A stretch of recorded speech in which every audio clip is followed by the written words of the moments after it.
जुलाई में नक्सलवाद अंतिम दौर में 3 राज्यों का एमएमसी जोन हुआ खत्म। बीजेपी का सुख छोड़े मुन्ना भैया, विक्की गौतम का कड़ा प्रहार। जिला अस्पताल में कथित वसूली पर हंगामा, आशाओं का विरोध प्रदर्शन।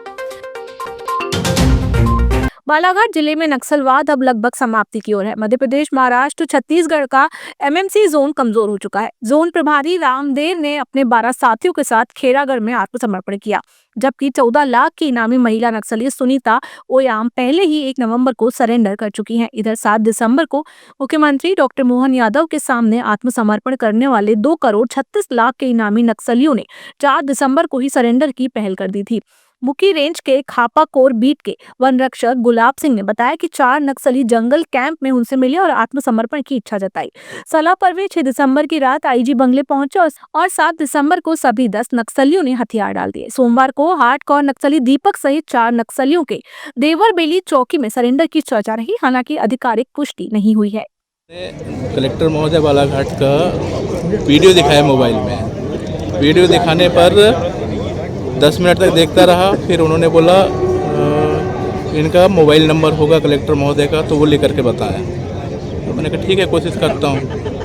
फिर कोशिश मत करो तुम, शनिवार को 6:30 बजे कलेगांव बैगाटोला के पास में गाड़ी लेकर के मिलना, ताकि हम लोगों को बालाघाट कलेक्टर महोदय के पास पहुँचा दो।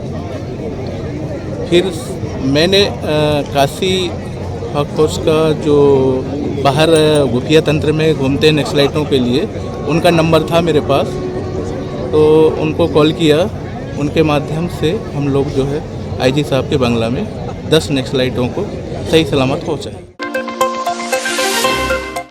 जिला पंचायत सदस्य और किसान नेता डुलेंद्र ठाकरे मुन्ना भैया के राजनीतिक रुख पर जनपद सदस्य देवेश विक्की गौतम ने कड़ा प्रहार किया है। गौतम ने मुन्ना भैया पर किसानों को गुमराह करने के आरोप लगाते हुए उन्हें सीधे भारतीय जनता पार्टी का सुख छोड़ने और इस्तीफा देने की चुनौती दी है। विक्की गौतम ने अपने बयान में स्पष्ट कहा कि अगर डुलेंद्र ठाकरे मुन्ना भैया वास्तव में किसान हितैषी हैं तो उन्हें बीजेपी की सदस्यता छोड़कर किसानों के लिए काम करना चाहिए। गौतम ने तंज कसते हुए कहा कि यदि वे वास्तव में किसान हितैषी हैं तो भाजपा का सुख लेना छोड़े और भाजपा से इस्तीफा दे।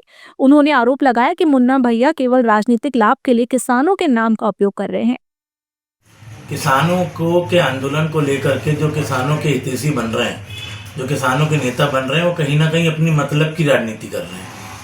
आप कल कोई पहली बार मुख्यमंत्री नहीं आया है, पिछले 8 महीनों में 2 बार किसान आंदोलन कर चुके हैं लालबरा मुख्यालय में, और दोनों ही बार ज्ञापन और आवेदन के माध्यम से ये आंदोलन खत्म हो गया है। जैसा कि मैंने उस दिन मीडिया के माध्यम से देखा कि वहाँ पर किसी व्यक्ति विशेष के नारे लग रहे थे, और जिस व्यक्ति विशेष के वहाँ पर नारे लग रहे थे वो खुद ही भारतीय जनता पार्टी के बड़े पद पर बैठा हुआ है जी, और भारतीय जनता पार्टी के नेतृत्व में जो सरकार है उस सत्ता का सुख ले रहा है।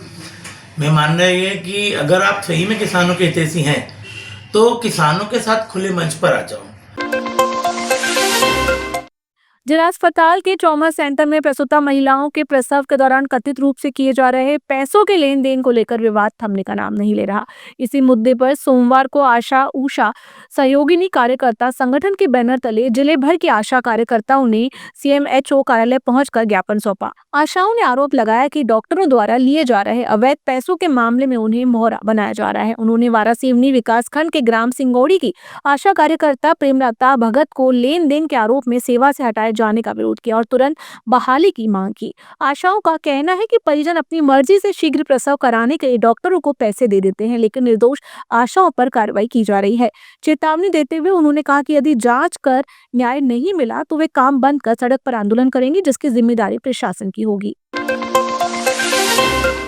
जिले के शहरी एवं ग्रामीण अंचलों की कमजोर वर्ग की महिलाओं को आत्मनिर्भर एवं सशक्त बनाने व्यापक रोजगार देने रक्षिका शौर्य शक्ति फाउंडेशन द्वारा नवाचार किया जा रहा है। संस्था द्वारा महिलाओं को ऑटो रिक्शा चलाने व पेट्रोल पंप में कार्य करने एवं ब्यूटी पार्लर एवं बैंड म्यूजिक बजाने, स्कूटी बाइक चलाने का 5 जनवरी से प्रशिक्षण देने की कार्य योजना तैयार की गई है।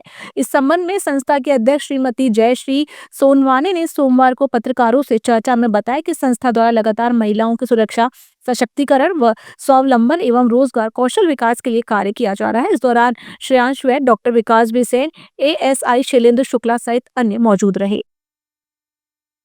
हमारी रक्षिका शौर्य शक्ति फाउंडेशन जो है महिला सुरक्षा सशक्तिकरण उनके सर्वांगीण विकास के लिए कार्य करती आई हुई है। इसी दिशा में हमने पिछले साल महिलाओं को रोजगार प्रशिक्षण के उद्देश्य से, उनको कौशल प्रशिक्षण के उद्देश्य से ऑटो रिक्शा की प्रशिक्षण दिया था सर, और जिसमें 5 महिलाओं को प्रशिक्षण दिया गया 2025 जनवरी में। तो जिसमें एक महिलाओं को हमने इतना मतलब उसको वो इतनी एक्सपर्ट भी हुई और जिसके नाम पर हमने ऑटो खरीदा। फाइनेंस उसी ने किया, संस्था ने उनको फाइनेंस करने के लिए मदद किया है और आज वो रोजगार कर रही है। उनको हमने 2 स्कूलों से लगाया सर। जिले के बरवेली थाना क्षेत्र अंतर्गत ग्राम जागपुरा में राम बाघिन तालाब में 2 दिन से लापता वृद्धा का सोमवार की सुबह संदिग्ध स्थिति में शव मिलने से गांव में सनसनी फैल गई, जिसकी सूचना थाने में मिलने पर पुलिस ने मौके में पहुंचकर मृतका लिमनबाई पति भैया लाल मोरढवरे निवासी ग्राम जागपुर का शव बरामद कर पंचनामा व पोस्टमार्टम करवाकर परिजनों को सौंप दिया। बताया गया कि मृतका का मानसिक संतुलन ठीक नहीं था, वह शराब का भी सेवन करती थी। अचानक रात में मतलब थोड़ा सा लेटी थी, इस कारण क्या इधर तालाब तरफ गई थी, नीचे पैर जाने से